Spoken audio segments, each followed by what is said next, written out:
Okay, let's do this thing. The draft. The draft is back tonight, folks. So, hey, what can I say? Oh, it's the first of the month. Bone thug looking boy. Ha ha! October it is, folks. And yes, the draft is tonight. Baltimore, Maryland. What do I have to say? I got a friend that lives in Baltimore, but he did not go to the show tonight. But a lot of surprises on this show. Smackdown had a pretty big show tonight, especially for the draft and some big announcements coming up in the next week also. But we do kick it off, like I said, with Smackdown. Pat McAfee and Michael Cole are there, basically telling how the draft is going and that the brand split rules are going to be coming out of the draft, and it will go into effect October the 22nd. But we did kick off with the first round picks of the draft, okay? Some of these picks I'm not surprised by. Well, we're getting through all the picks, but some I am a little bit surprised by. But then again, it's like some of these people really never moved from the show they were already on. But round one, Roman Reigns to SmackDown, not surprised. Big E to Raw, not surprised. He's the WWE champion. Charlotte to SmackDown, that is surprising given that she is the Raw Women's Champion right now. Probably thought it would have been someone else, but I'm like, okay, Charlotte's on Raw. Charlotte's going to SmackDown, so that obviously tells you that Becky would be going to Raw. One would think that, but then again, the draft is still on Monday. This is only half of the roster tonight. Bianca going to Raw, that is surprising. I actually thought Bianca would still be on SmackDown. Obviously, I don't think she's going to beat Becky at this point in time anymore, since she will be moving to a different show. I know they did announce later on what's going to happen with the women's title coming up. Come say she's still in this feud with Becky, and now Sasha's involved. But obviously, that's not really going to last much longer, given that Bianca is going to Monday Night Raw now, and now Charlotte is on SmackDown. Obviously, two different things. Charlotte, she didn't really have enough competition left on Raw. She beat everybody. Who else was she going to beat on that show? Think about that for a second. So, Charlotte going to SmackDown, that's not a bad move. Bianca going to Raw, it's surprising, but not a bad move at the same time, too. We did kick it off, coming out, Roman Reigns and Paul Heyman, basically talking about how the Demon was taken down. And Reigns did get cheered out there, I will say that. Basically saying, he's the first pick, so you all need to acknowledge me. The fans did cheer for him being acknowledged. And Heyman basically said, you're not loud enough. And that Brock Lesnar, it will not be Suplex City at Crown Jewel. It's going to be the Suplexinator or Suplexologist or whatever you call Roman to beat Brock Lesnar and whatnot. And that Reigns will keep the title and beat Brock. Brock came out then. He got a big pop. Heyman basically got out of the ring then. Reigns and Lesnar had a stare down. Reigns ended up punching Lesnar. Basically both started brawling with each other, but Lesnar ended up getting up, hit him with a few German suplexes. The Usos came out then for the save, but Lesnar took them down too, basically suplexing them. Lesnar told Reigns to get in. Reigns wouldn't get in there. He ended up just backing off as he beat up the Usos even more, Brock Lesnar, and F5 both of them. So, very big segment to kick off the show, including the draft picks themselves. I know a lot of people don't really care about this match being in the whole Saudi Arabia blood money show and whatnot, but this was a cool segment, though, at the same time to kick off the show, okay?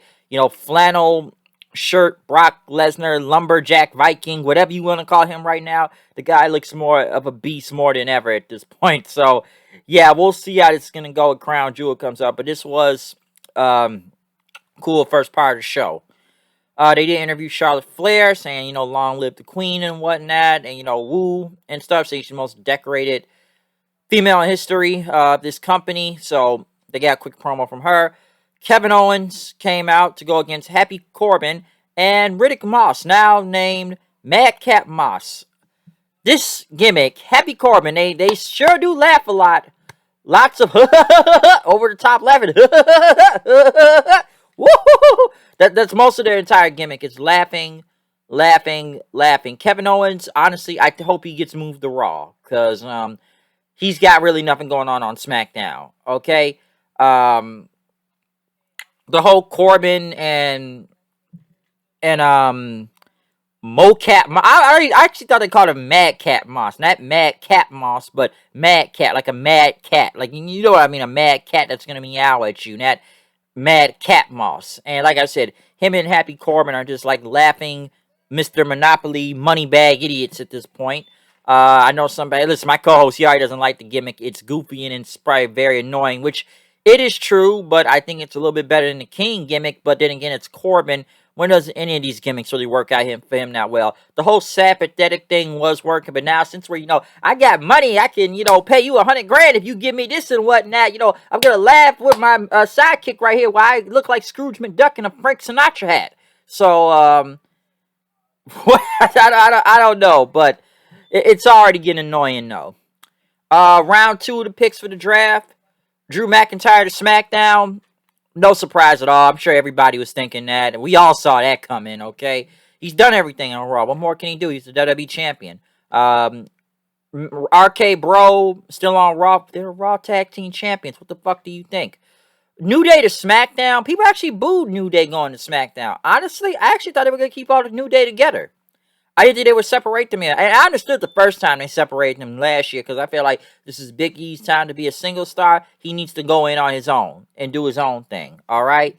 But now, New Day, going to SmackDown, kind of different. I didn't think they were going to do it 2 times in a row. I actually thought they would put the whole squad back together. But yeah, very interesting that they, kept both of them still separate from each other.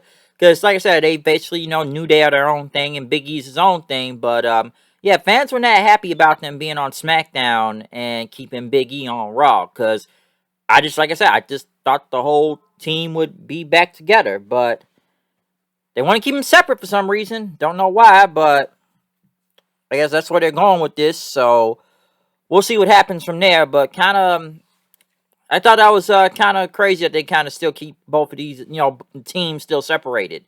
Edge going to Raw, that's surprising too. Honestly, I didn't know if Edge was even eligible for this draft, but apparently he is, even though he's still in this feud on SmackDown with Seth Rollins, which, he possibly maybe going to Raw also. But Edge going to Raw, that was interesting too. I know they interviewed Drew because, Drew, he started off on SmackDown when he was supposed to be the so-called chosen one and whatnot, but now he's back and he wants that Universal title, and he brought his sword with him too, so he will slay the dragon, it looks like, with his mighty sword.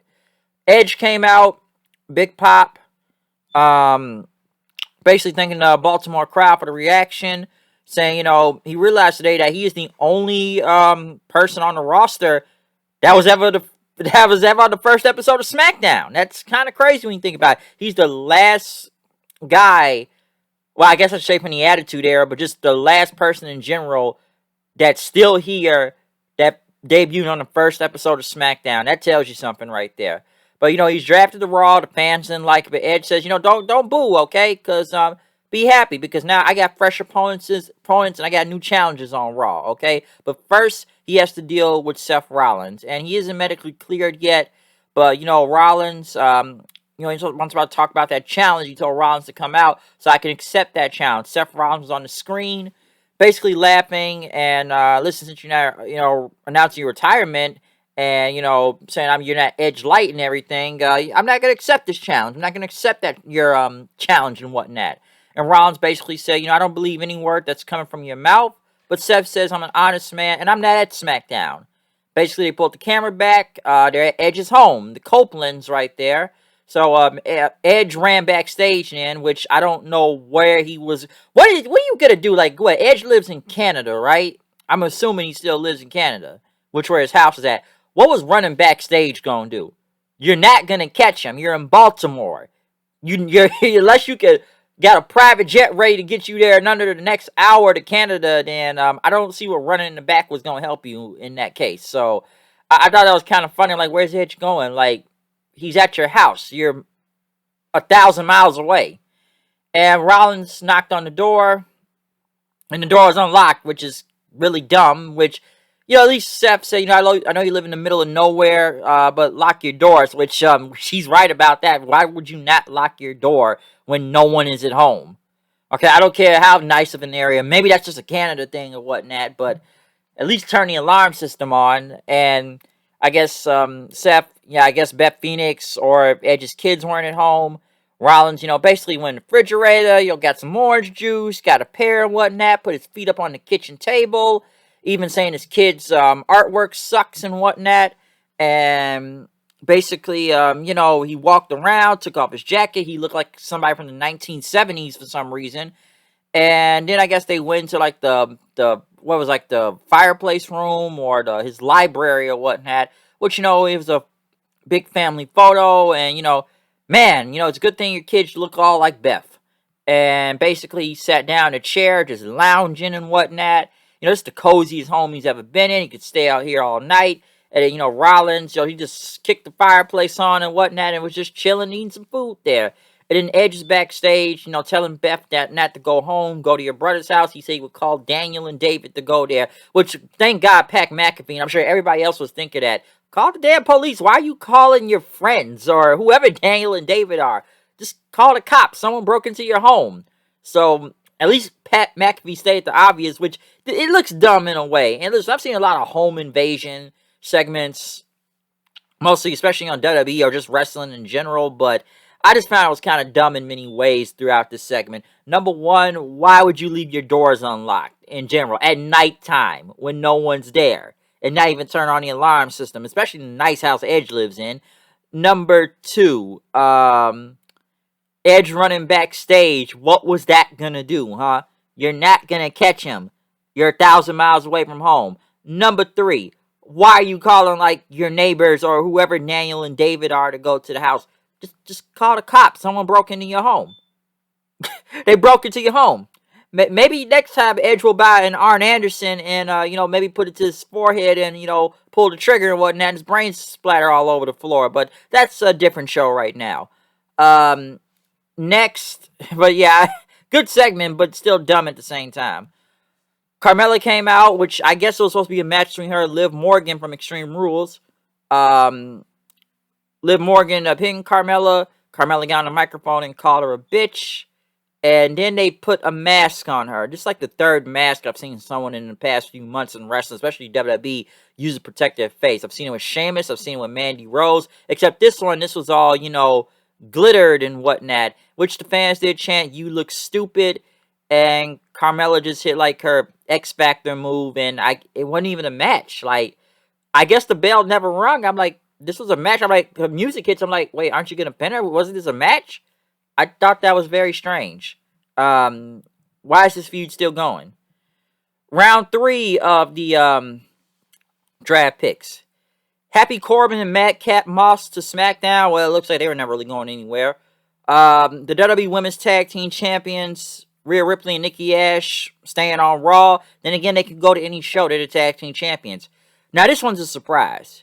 Hit Row from NXT. Swerve, Top Dollar, Shantae Adonis, and B-Fab going to SmackDown. Listen, I don't think they should be going. I don't think they've been on NXT long enough. B-Fab is not ready, okay? I said that the other night in my NXT review. She is definitely not ready to be on, like, main TV or just be in the ring in general. We all saw that. Swerve, okay. But then again, obviously, he's going to have to drop that North American title. I'm sure it's Santos Escobar at this point in time. He won't be holding on to that belt anytime longer. Then again, who did he really defend the belt against anyways? Top Dollar and Adonis, I just don't think any of these guys are ready for TV. Well, not TV, but I don't think they're ready to be on the main roster. They need to be in NXT a little bit longer. How long have they been a group, huh? For like, what, the past maybe 3-4 months, if I'm not mistaken, they've been a group. Swerve, I could have understood him going to the main roster, but everybody else, I don't think they're ready to go yet. So, good luck to them on SmackDown, but I'm not really sure if this was the best pick or not. It's surprising. I like Hit Row, but I don't think they're ready to go to the main roster yet. So, expect Swerve to be dropping that North American title to Santos Escobar real soon. Keith Bearcat Lee staying on Raw. Honestly, I actually was hoping he was going to SmackDown because they really haven't done nothing with much on him on Raw anyways. And this was before he was sick, which it looked like they were, and then they just kind of stopped. And then again, like I said, the guy was sick, so you can't fault him for that. But I would have put him on SmackDown, no. New Day Street Profits went against Alpha Academy and Rude and Ziggler. Basically, the match was, like I said, it was an 8-man tag. got the crowd in a good mood and whatnot. So I don't know, not much I could say from there.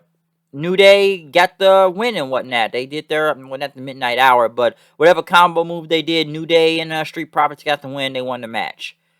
I know they had a video package with Woods and the Boys and Girls Club. Round 4, the draft picks. Sonya was not happy about this one. Naomi still staying on SmackDown. Thank God she didn't go back to Raw. Ray and Dominic Mysterio going to Raw.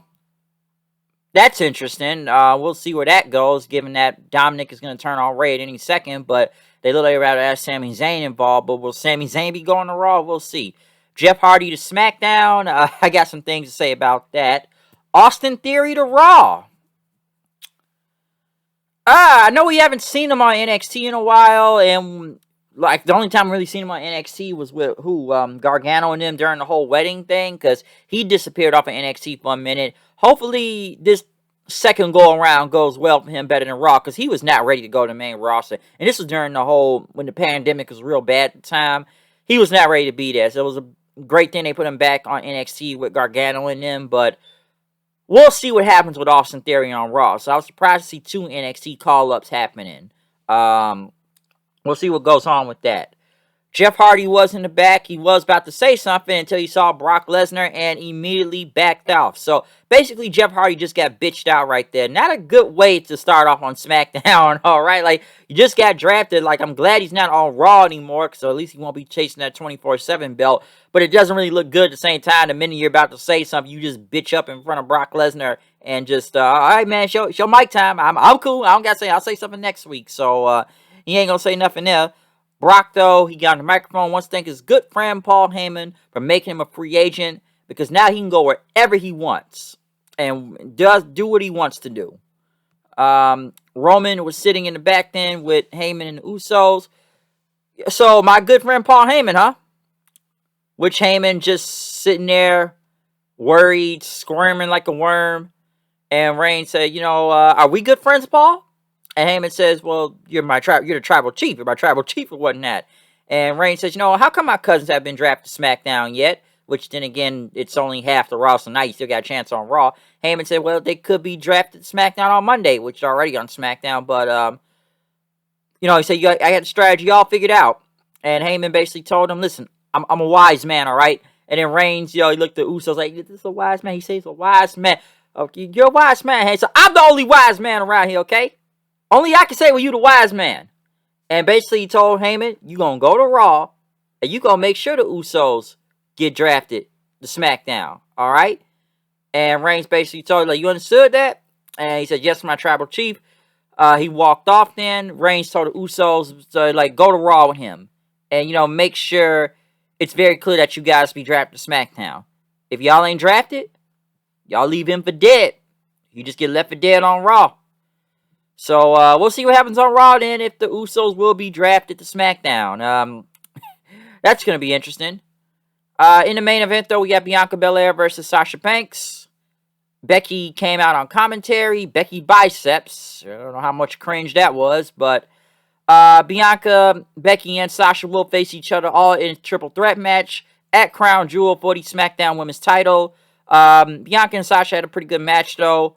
Becky got involved. Sasha got the roll-up. I expected Sasha to win in general, given that we haven't seen her in the past, month or two now. And, it gives Bianca now, given that Becky got involved and whatnot. Charlotte came out then and ended up attacking both Bianca and Sasha. She ended up holding the title up as Becky held her title up. So, yes, 3 to 4 horsewomen are on SmackDown right now. Until Bayley ever comes back, and that's if any of these people are still on SmackDown. We don't know if Sasha may go to Raw. We don't know if Becky may go to Raw. But right now, you kind of have all 4 horsewomen on SmackDown. Technically right now, okay? But, yeah, we're going to see what happens in that triple threat match, but I expect Becky maybe going to Raw. Then again, both Becky and Charlotte might as well just hand each other's titles to each other, so they can get the right color belts, or unless they drop the belts to somebody.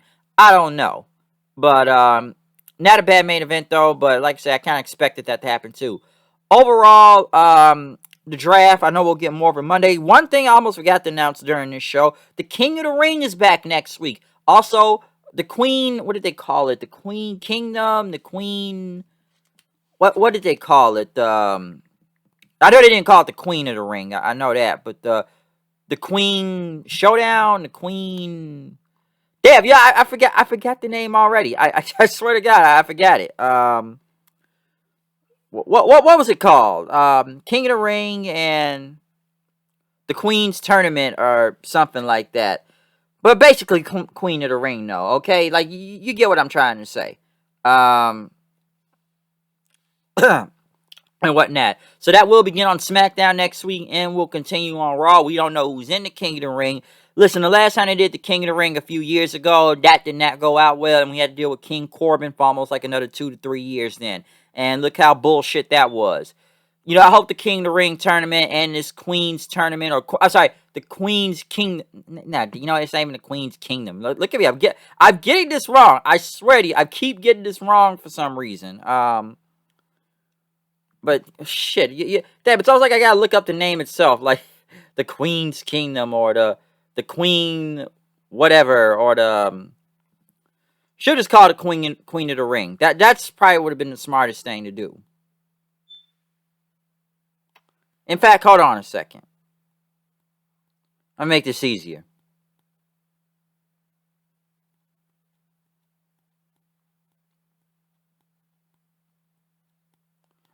Sorry for the hold up. I don't know. I gotta say this name right for some reason. I know I'm looking too much into it, but I feel like I need to just look it up. The Queen's Crown. Wow, I can't believe I forget. I didn't know what that was. The Queen's Crown. I kept saying the Queen's Queendom or the Queen's Kingdom or whatever the fuck. The Queen's Crown. But yeah, basically the King of the Ring tournament is back. The King of the Ring tournament, I've always liked the King of the Ring tournament in the past, okay? It has elevated guys probably up to a higher level or get them a future world title shot and whatnot. And the King of the Ring has worked great for a lot of people in the past. It's worked for people like Booker T. It's worked for people like Owen Hart. Well, not Billy Gunn, which I wish it would have worked well for Billy Gunn. Edge. I don't remember every tournament winner's name, so, you know, I'm not going to try to memorize it. Regal. I think Mabel. It's a lot of people that have been King of the Ring. Harley Race. I'm not going to go through the whole list right now, but you get what I mean with King of the Ring. I'm sure Xavier Woods is super happy that the King of the Ring tournament is back, because that guy's been pushing that on Twitter for the longest, all right? So, yeah, the King of the Ring tournament and the Queen's Crown will be next week. We don't know who the participants are, but I guess we'll find out next week. So, yeah, with the draft happening tonight, we will get the rest of the draft on Raw with the other half of the roster. Personally, to me, I don't think a lot of people really moved from the shows they were already on. A few people, yes, and some NXT call-ups, but mostly half the guys that we got, you know, heard that were drafted tonight were going to be on the same show, and it was very predictable. Some of these people desperately need to go to a new show, and I'm glad they did, all right? But we'll find out more on Monday on who else is drafted. But other than that, I thought SmackDown was pretty good tonight. Mostly this was about the draft picks. We got the King of the Ring tournament coming back next week. You know, Brock being on the show. Like I said, a lot of shows promo. But, you know, Seth Rollins running up in Edge's house. Edge is not smart enough to call the cops, but calls his neighbors or his friends to go to his house.